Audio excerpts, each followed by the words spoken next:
Hello world and welcome back to another episode of Industrial Foregoing, where today we're going to be in a brand new world because unfortunately I managed to nuke my world by using the tool that we're going to be showing off today, or one of the tools we're going to be using today, the Infinity Nuke, and the rest of the Infinity items. To start off with, to use any of these Infinity items, we're going to need a way to charge it, and using the Infinity Charger, made with some redstone repeaters, some plastic, diamond gears, redstone blocks, and the advanced machine frame. This is simply going to be a way of holding charge. It can hold, as you can see, an incredible amount of charge. What's that, 1 billion maybe? FE, which is insane. Now I'm using a creative energy cube to charge this up, but you can use anything.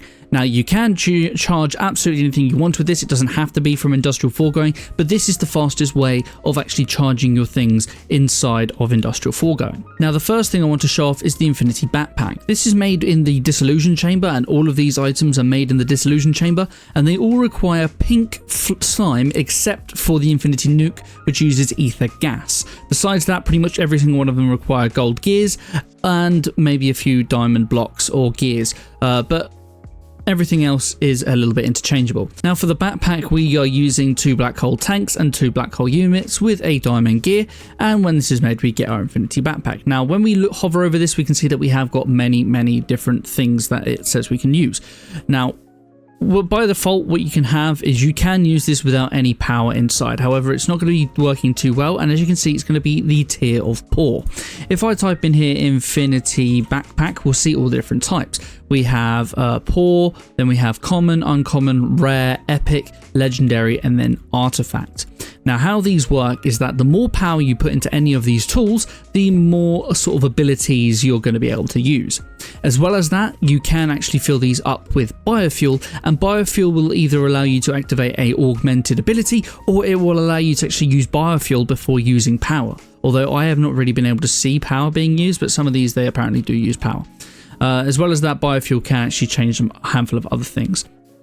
So with the backpack by default, you can't really think of this as an ordinary backpack. You almost want to think of this sort of like a dank. Now, if you don't know what a dank is, it's a way of having exponential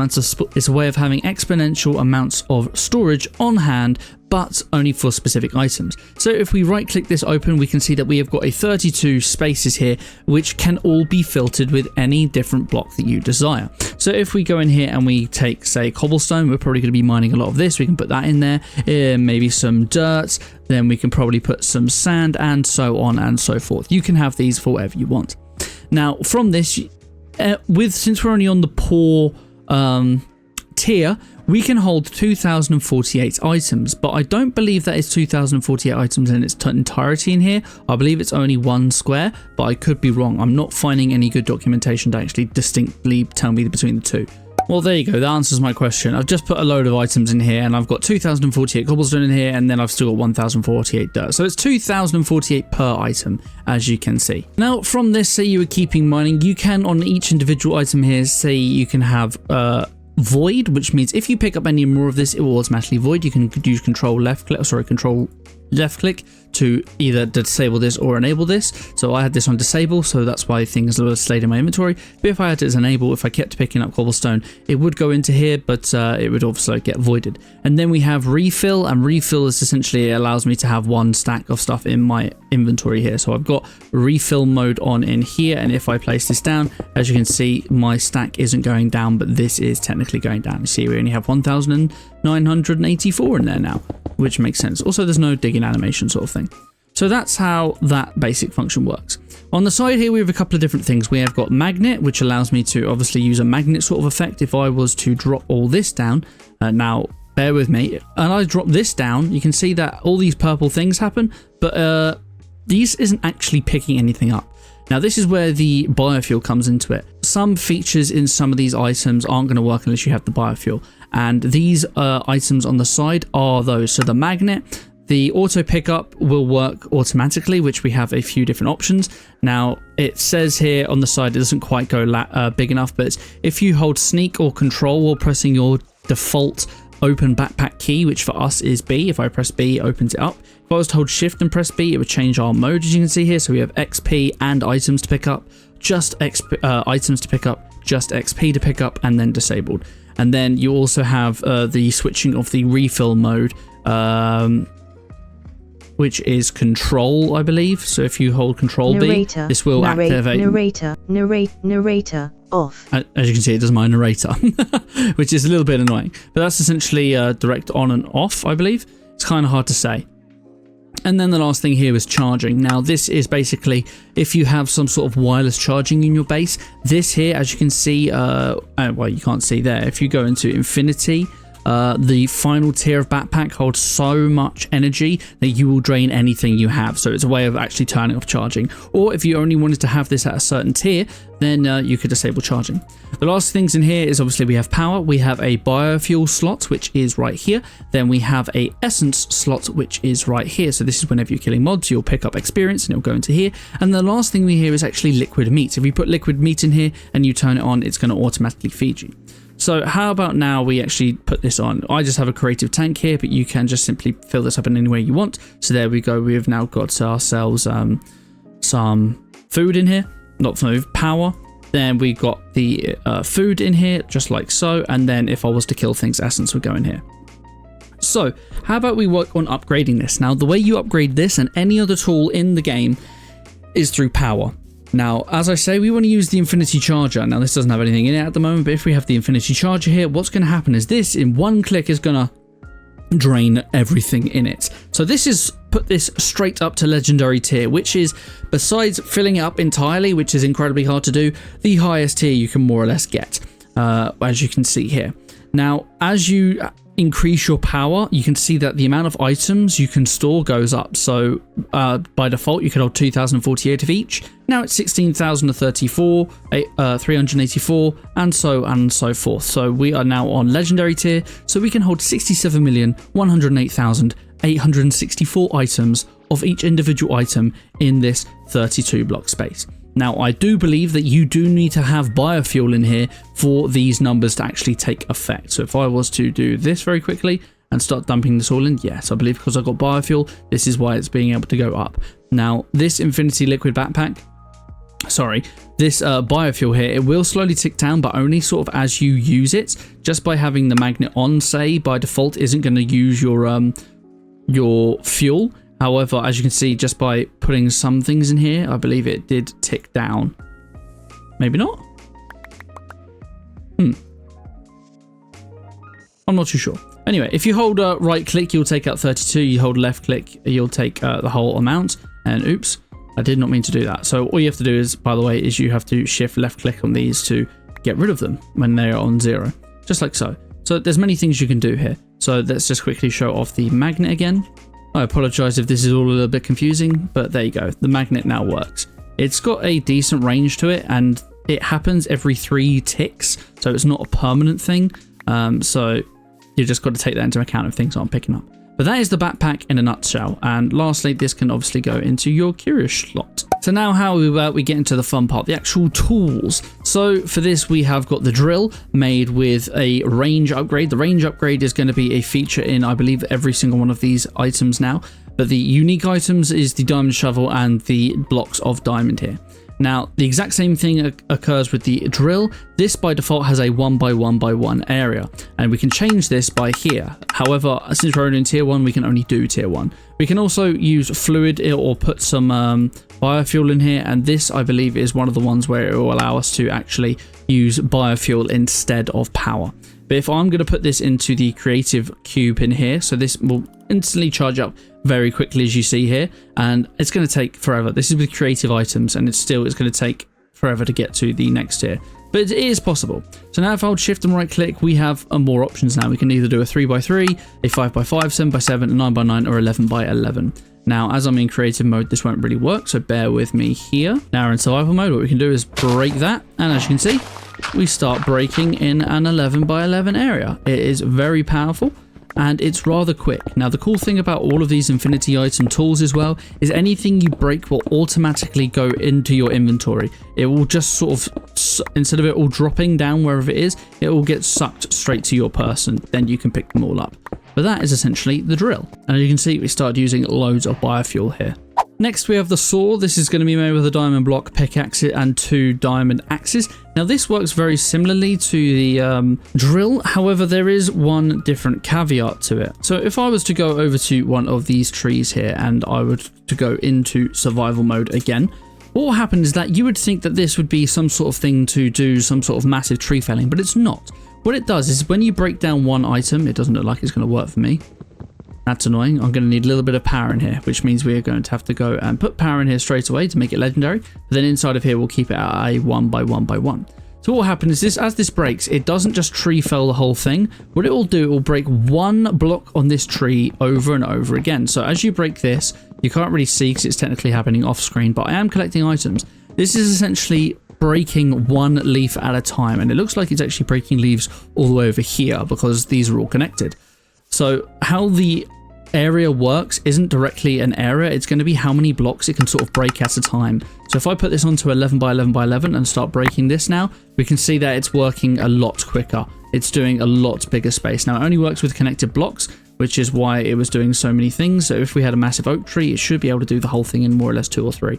So here we go, we have a massive tree here, we break this, it's taken out all of that tree over there, all the leaves and everything, and then it's taken out the rest. So this is only really good for if you have spaced out trees like that, because then it can do the whole tree in one. But if there are trees together, then it's a little bit tedious. Now the last thing, of course, is by putting the biofuel in here. This won't really change too many properties, you don't get a wider working area, but it will just, again, use your, wow, that's really cutting from far away. It's just going to be using your fuel first. Next up, we have the Infinity Hammer. This is made with diamond blocks, diamond sword, and the diamond axe. And now if I put this inside of here, we can see that this is going to actually do a similar thing.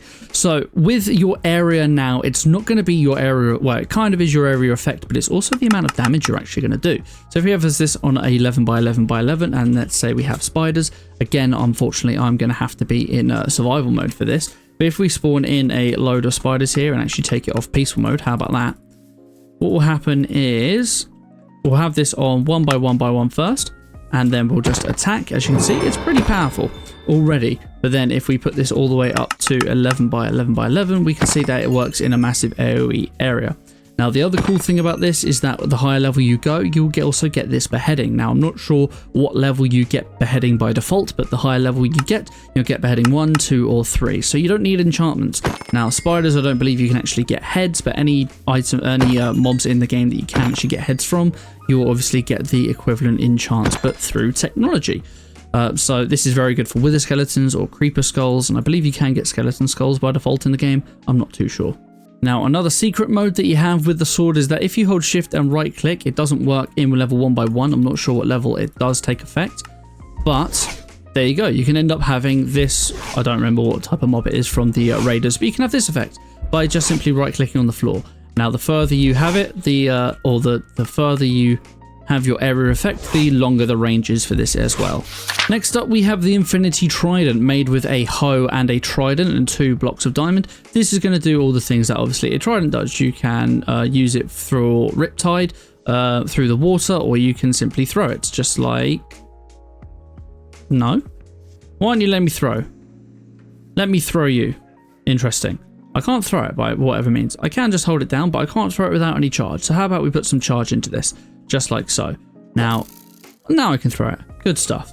Now, what happens here is that when this is charged, you can again have loads of different things. You can have your area of effect, which I don't really understand how this works. I believe it's just more or less the power of your throw, not all your damage, but that's about it. It doesn't really have an actual area of effect. But some other things that it has is that you can either select it to have loyalty or Riptide. You can't have a mix of both. So you could have obviously very powerful loyalty and throw this, and then when it lands, it will instantly come back to you. You can't really tell when I'm in creative because I'm not technically throwing it, but as you saw there, it was kind of coming through the ground there. So you should start seeing it fly back to me. There you go. You can see it fly back to me. You can also give it Riptide, which again, this allows us to fly through the water just like so, or in the rain. Now, for whatever reason with Riptide 4, you can actually do this out the area. I'm not sure if this is because I'm in...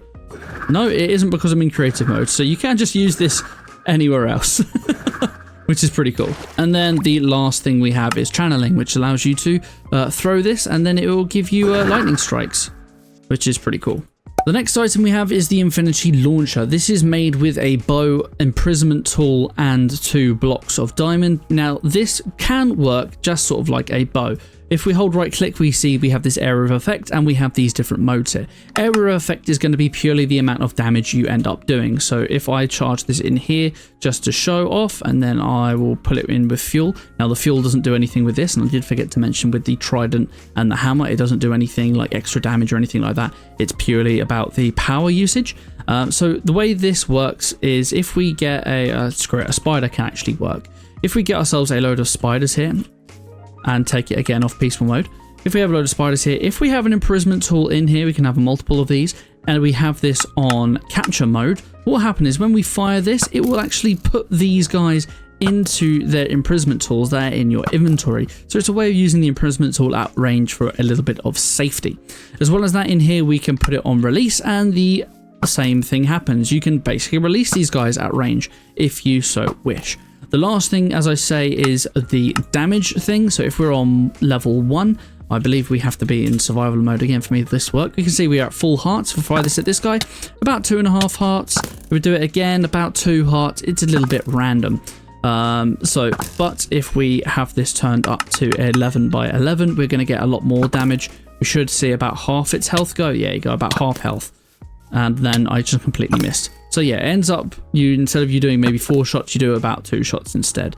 But the launcher, with the launcher, the primary focus isn't really the bow effect, it's more the imprisonment effect.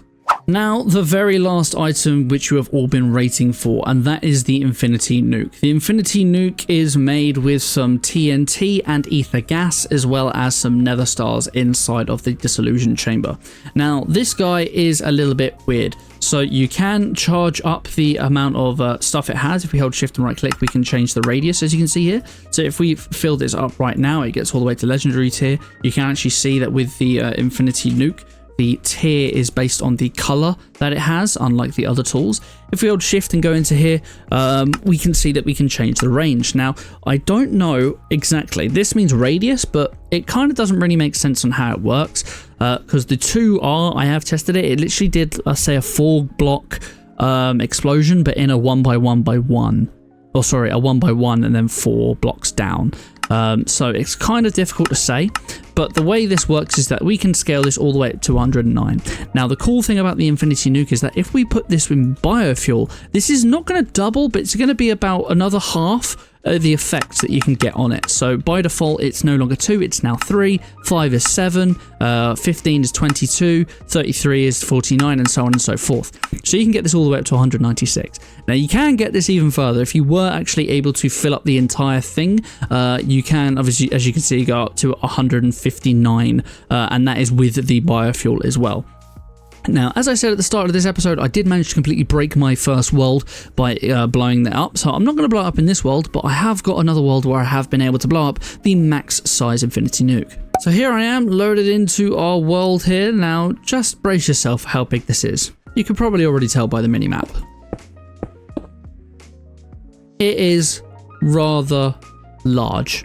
Now, I've got my render distance turned up to get all of this. Now, this was actually blown up at this specific block here at Y level 0 in order to create this destruction. Now, I'm guessing that it's 259 blocks in radius over there, and so on and so forth. Now, pay a lot of attention. When if you blow up the largest size nuke, you will die. It's just a guarantee. There's no point running, you will die. Now, I say this because I'm in creative mode.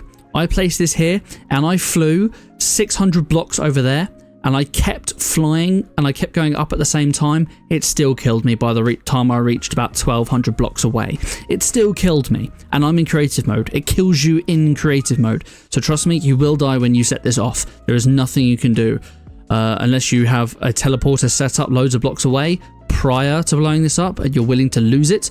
You're not gonna be able to survive. But as you can see, this is the big explosion you get with the largest size. Now, there was one final thing I forgot to mention, which was actually how you set off one of these nukes. So here I've got the weakest nuke here, the pull 1, and I'm just going to do at a 2 meter radius here. All you have to do is literally place it down in the world, then you have to right click it to sort of arm it, and to ignite it, you have to right click with a flint and steel. It will start doing this, and then you want to run. Now, we are using a small one here so we can be relatively far away, but just wait. Depending on how quick your PC is, depending on how far this or how much this is actually going to blow up, but I would still just continuously running no matter how far you end up going. But roughly, if you leave it maybe 3 minutes or so, at least for me, that's when you should go back and the nuke will blow up. Something else to always remember, back up your worlds before you do this, just simply because you could lose it forever. And coming back here you go. Here's the lowest nuke. Incredibly tiny. But for now guys, that's going to be everything when it comes to the Infinity tools inside of Industrial Foregoing. I think from now on, there's only going to be 2 more episodes left when it comes to Industrial Foregoing. The next one's going to be all about sort of utility-based machines and blocks that we have inside of Industrial Foregoing. And the last one is going to be all about the mycelia reactor and all the different generators you need to process before getting the mycelia reactor up and running. But if this video, guys, helped you out in any way, shape or form, please don't forget to leave a like and subscribe. It really helps me out. And ring the bell button to stay notified when these videos go live. And if you haven't already, join the Discord, link down in the description. But until next time guys, take care.